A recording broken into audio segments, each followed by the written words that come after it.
আমি আজকে লাইভ আসতে বাধ্য হইলাম, কারণ হচ্ছে এই বেডির জন্য এই বেডির জন্য আমার জীবনটা একদম তছনছ হয়ে গেছে।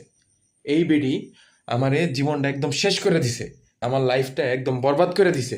আমি আমার লাইফে কোনোভাবেই ঠিকভাবে দাঁড়াইতে পারতেছি না। যারা মনে করেন যে আমি খুব সুখে আছি, খুবই সুখে আছি, না, আমরা কোনো সুখে নাই, আমরা খুবই কষ্টে আছি, হিউজ কষ্টে আছি। লাইফটা একদম শেষ করে দিছে। ঠিক আছে, দেখছেন একদম একটা ফুলে একদম শুয়ে আছে। হ্যাঁ, আমার আমার মাথা মতো সবকিছু নষ্ট করে দিয়ে আমার একদম জীবনটা শেষ করে দিয়ে নেয়, এরকম ভাবে পয়রা পয়রা ঘুমাইতেছে। কি পরিমাণ নির্লজ্জ, কি পরিমাণ খারাপ, আমার লাইফটা একদম শেষ করে দিছে। জানেন আমার কি করছে? আমার একদম পিজাটা খাইয়া পেটটা ফুলে বয়ে রইছে, আমার একটা স্লাইসও দেয় নাই। ঠিক আছে, একটা স্লাইসও দেয় নাই।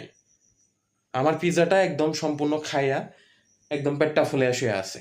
কি পরিমাণ খারাপ হইতে পারে, কি পরিমাণ খারাপ, নিকৃষ্ট। আমি আপনাদের কাছে বিচার দিলাম যে কিভাবে আমার সম্পূর্ণ পিজাটা খেয়ে ফেললো। এই পিজা আমি আনতে বলছিলাম তোরে। আরে তুমি আনতে বলতেছিলে, তাই কি আমার জন্য কিছু রাখবে না? তো আমি আনতে বলছিলাম, খাই ফেলছি। খাই ফেলছো কেন? আমি তো খাবোই। এর জন্যই আপনাদের কাছে বিচার দিছি। আপনারা বিচার করবেন, এটার উপযুক্ত বিচার করবেন, কইরা তারপরে হয়তো আমাদের কমেন্ট বক্সে জানাবেন।